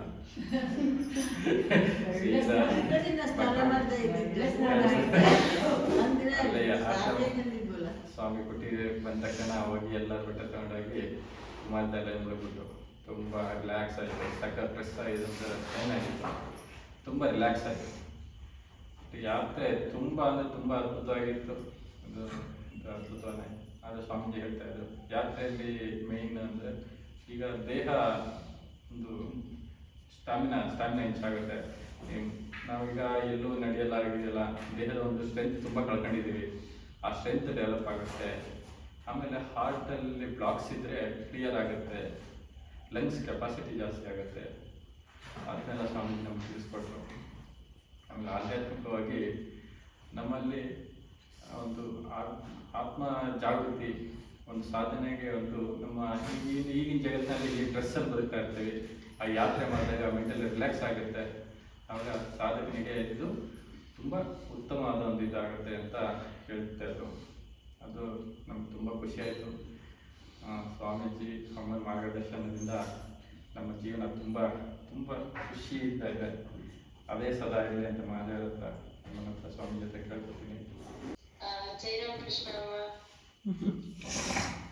ಎಲ್ಲರಿಗೂ ನಮಸ್ತೆ. ಕುಮಾರಗಿರಿ ಪರ್ವತ ಒಂದು ಹೊಸ ಎಕ್ಸ್ಪೀರಿಯನ್ಸ್. ಯಾಕಂದ್ರೆ ನಾನು ಯಾವತ್ತೂ ಟ್ರೆಕ್ಕಿಂಗ್ ಅಂತ ಹೋಗೇ ಇಲ್ಲ, ಈ ಗುಡ್ಡ ಬೆಟ್ಟ ಹತ್ತೇ ಇಲ್ಲ ಯಾವತ್ತೂ. ಅಮರನಾಥ್ ಯಾತ್ರೆ ಹೋಗಿದ್ದು ತುಂಬಾ ಸುಲಭ ಅನಿಸ್ತು. ಅದೆಲ್ಲ ವ್ಯವಸ್ಥೆ ಇದೆ, ಅಲ್ಲಿ ಕುದುರೆ ಇದೆ, ಡೋಲಿ ಇದೆ, ಹೋಗ್ಲಿಕ್ಕೆ ಈಸಿ. ಆದ್ರೆ ಕುಮಾರ ಪರ್ವತ ಮಾತ್ರ ನಮ್ದು ಒಂದು ಸೆಲ್ಫ್ ಕಾನ್ಫಿಡೆನ್ಸ್ ಇಂದಾನೆ ಮಾತ್ರ ಹೋಗಕ್ ಸಾಧ್ಯ. ತುಂಬಾ ಚೆನ್ನಾಗಿತ್ತು ಅದು. ಅಮ್ಮನ ಜೊತೆ ಇರೋದೇ ಒಂದು ದೊಡ್ಡ ವಿಶೇಷ ನನಗೆ. ಎಲ್ಲಮ್ಮ ಹೊರಡ್ತಾರೋ ಅಲ್ಲಿ ಮನ್ಸು ಎಳೆದು ಬಿಡತ್ತೆ ನನಗೆ ಹೋಗ್ಬೇಕು ಅಂತ ಅಷ್ಟೇ. ಅದೇನೇ ಇರ್ಲಿ ಜಾಗ ಅಮ್ಮನ ಜೊತೆ ಹೋಗ್ಬೇಕು ಅಷ್ಟೇ. ಫಸ್ಟ್ ಡೇ ಇಲ್ಲಿಂದ ಹೊರಟಾಗ್ಲೂ ತುಂಬಾ ಚೆನ್ನಾಗಿತ್ತು ಜರ್ನಿ. ಚಿಕ್ಕಮಗಳೂರು ಟು ಸುಬ್ರಹ್ಮಣ್ಯ. ಅಲ್ಲಿ ಕುಟೀರದು ತುಂಬಾ ಚೆನ್ನಾಗಿದೆ. ಪಕ್ಕದಲ್ಲೇ ಹರಿತಿರುವ ಕುಮಾರಧಾರೆ.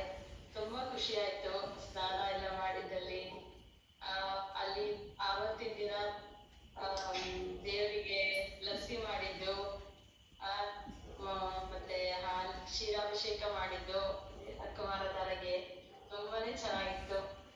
ಆಮೇಲೆ ನೆಕ್ಸ್ಟ್ ನೈವೇದ್ಯ ಮಾಡಿದ್ದು ತುಂಬಾ ಚೆನ್ನಾಗಿತ್ತಮ್ಮ.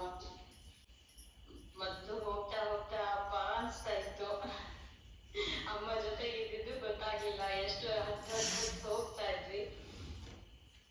ಆಮೇಲೆ ಭಟ್ರ ಮನೆ ಸಿಕ್ತು. ಫುಲ್ ಚಂಡಿ ಆಗ್ಬಿಟ್ಟಿದ್ವಿ. ಮಳೆ ಅಭಿಷೇಕ ಆಗೋಗಿತ್ತು ನಮಗೆಲ್ಲ. ಹೋಗಿ ಸೀದಾ ಮಲ್ಕೊಳ್ಳೋಣ ಅಂತ ತಲೆ ಇಟ್ರೆ ಅಲ್ಲಿ ಸಾಕು ಒಂದು ಬೇಬಿ ಚೇಳು ಬೇರೆ. ಶಾಕ್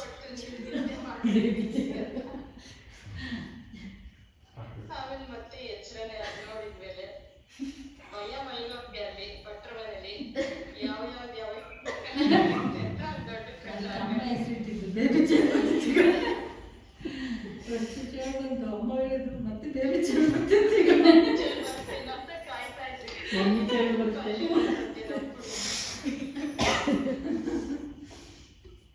ಆಮೇಲೆ ಎಲ್ಲ ಊಟ ಎಲ್ಲ ತುಂಬಾ ಚೆನ್ನಾಗಿತ್ತು ಭಟ್ರ ಮನೇಲಿ. ಆಮೇಲೆ ರೆಸ್ಟ್ ಮಾಡಿ ಮಾರನೇ ದಿನ ಹೊರಟ್ವಿ.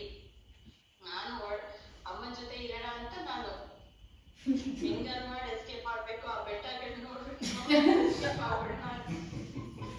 ಆದ್ರೆ ಅಲ್ಲಿ ಎಕ್ಸಾಮ್ ಫೇಲ್ ಆಗ್ಬಾರ್ದಲ್ಲ ಅಂತ ಹೇಳಿ ಸ್ಟಾರ್ಟ್ ಮಾಡಿದೆ ನನ್ನ ಜರ್ನಿನ. ಆಮೇಲೆ ಅಮ್ಮನು ಬೂಸ್ಟ್ ಮಾಡಿದ್ರು ಸರಿ ಅಂತ. ಸರಿ ಅಂತ ಅಮ್ಮ ಧೈರ್ಯ ಕೊಟ್ಮೇಲೆ ಮುಗೀತದು, ಏನಾದ್ರೂ ಆಗ್ಲಿ ಹೋಗಿ ಬರೋದೆ ಅಂತ.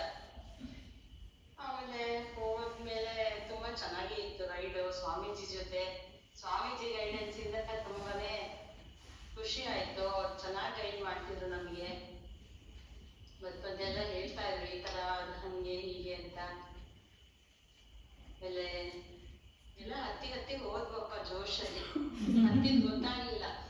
ಅದೊಂದು ಮುಟ್ಬೇಕು, ಅಲ್ಲಿ ಶಿವ ಇದ್ದಾನೆ, ಮಹಾದೇವರು ಇದ್ದಾರೆ, ದರ್ಶನ ಮಾಡ್ಬೇಕು ಅಂತ ಅಷ್ಟೇ ತಲೆಯಲ್ಲಿ ಹತ್ತಿ ಹತ್ತಿ ಹತ್ತಿ ಹೋಗಿದ್ದ ಇರ್ತದೆ. ಆಮೇಲೆ ಅದೆಲ್ಲ ಆದ್ಮೇಲೆ ಹೋಗಿ ಮಹಾದೇವ್ರನ್ನ ನೋಡಿ ನಮಸ್ಕಾರ ಮಾಡಿ ಭಕ್ತಿಯಿಂದ ಪ್ರಾರ್ಥನೆ ಮಾಡಿ ಬಂದ್ವಿ. ಅಮ್ಮ ಒಂದಿರ್ಲಿಲ್ಲ ಆ ಜರ್ನಿಲಿ, ಬೇಜಾರಾಯ್ತು. ಮಧ್ಯ ನಮಗೆ ಕತೆ ಎಲ್ಲ ತುಂಬಾ ಮಿಸ್ ಆಯ್ತು ಅಮ್ಮನಿಂದ. ಆಮೇಲೆ ಇಳಿದಿದ್ವಿ, ಇಳಿಯೋಷ್ಟೊತ್ತಿಗೆ ನಮ್ ಪ್ರಾಣ ಕೈಯಲ್ಲಿ ಬಂದ್ಬಿಟ್ಟಿತ್ತು. ಸಿಕ್ಕಾಪಟ್ಟೆ ಕಷ್ಟ, ಬಟ್ ಇಳಿದ್ವಿ. ಆಮೇಲೆ ಇಳಿತಾನೆ ಅಮ್ಮ ತುಂಬಾ ಖುಷಿ ಆಗಿದ್ರು. ಅದನ್ನ ನೋಡಿ ಒಂದ್ ಸ್ವಲ್ಪ ನಮಗ್ ಸಮಾಧಾನ. ಸಿಕ್ತೆಲ್ಲ ಹೇಳಿದ್ದು. ಆಮೇಲೆ ಊಟ ಎಲ್ಲ ಮಾಡ್ಕೊಂಡು ರೆಸ್ಟ್ ಮಾಡಿ ಮತ್ತೆ ಒಂದ್ ಸತ್ಸಂಗ ಆ ಕತ್ಲೆಯಲ್ಲಿ ತುಂಬಾ ಚೆನ್ನಾಗಿತ್ತದು, ಅಮ್ಮನ ಜೊತೆ ಇದ್ದಿದ್ದು. ಆಮೇಲೆ ಮತ್ತೆ ರೆಸ್ಟ್ ಮಾಡಿ ಮಾರನೇ ದಿನ ಭಟ್ರ ಮನೆಯಿಂದ ಇಳಿದಿದ್ದು. ಇಳಿದು ಬಂದು ಕೆಳಗೆ ಒಳ್ಳೆ ಅಡಿಗೆ ಮಾಡಿ ಊಟ ಮಾಡಿ ಕುಟೀರದಲ್ಲಿ ಅಂತೂ ಹೊರಟ್ವಿ ಊರಿಗೆ. ತುಂಬಾ ಒಳ್ಳೆ ಮೆಮೊರಿಯಬಲ್ ಥಿಂಗ್ ಅದು. ಲೈಫಲ್ಲಿ ಮೆಲ್ಕಾಕೋತಾ ಇರ್ಬೇಕು, ಈ ತರ ಇದ್ವಿ, ಈ ತರ ಹೋಗಿದ್ವಿ ಅಂತ. ತುಂಬಾ ಚೆನ್ನಾಗಿತ್ತಮ್ಮ ನಿಮ್ ಜೊತೆ ಪ್ರಯಾಣ. ಥ್ಯಾಂಕ್ ಯು ಅಮ್ಮ. ಸುಬ್ರಹ್ಮಣ್ಯ ಯಾತ್ರೆ ಅಂತ ಮುಂದೆ ಒಂದು 9 ತಿಂಗಳು ಮೊದಲಿಗೆ ಅಮ್ಮ ಹೇಳಿದ್ರು. ಆದರೆ ಅದನ್ನು ನೋಡಿರಲಿಲ್ಲ ನಾವು. ಅದು ವಿಡಿಯೋದಲ್ಲಾಗಲಿ ಇನ್ನೊಂದು ಯೂಟ್ಯೂಬಲ್ಲಾಗಲಿ ಅದು ಎಷ್ಟು ಕಷ್ಟ ಇದೆ ಹಂಗೆ ಅಂತ ನಾನು ನೋಡಿರಲಿಲ್ಲ. ವಿಡಿಯೋ ನೋಡಿದರೆ ಅಲ್ಲೇ ಸ್ಕಿಪ್ ಆಗಿಬಿಟ್ಟು ಅವರು.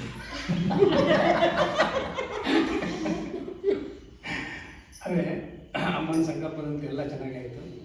ಆದರೆ ಆ ಇಳಿಯೋ ಹತ್ತಿದ್ವಿ ಆ ಸ್ವಾಮೀಜಿಯವರ ಒಟ್ಟಿಗೆ ಹೋದ್ರಿಂದಾಗಿ ಮಳೆಯಿಂದ ಒಂದು ಪಾರಾದ್ವಿ ನಾವು.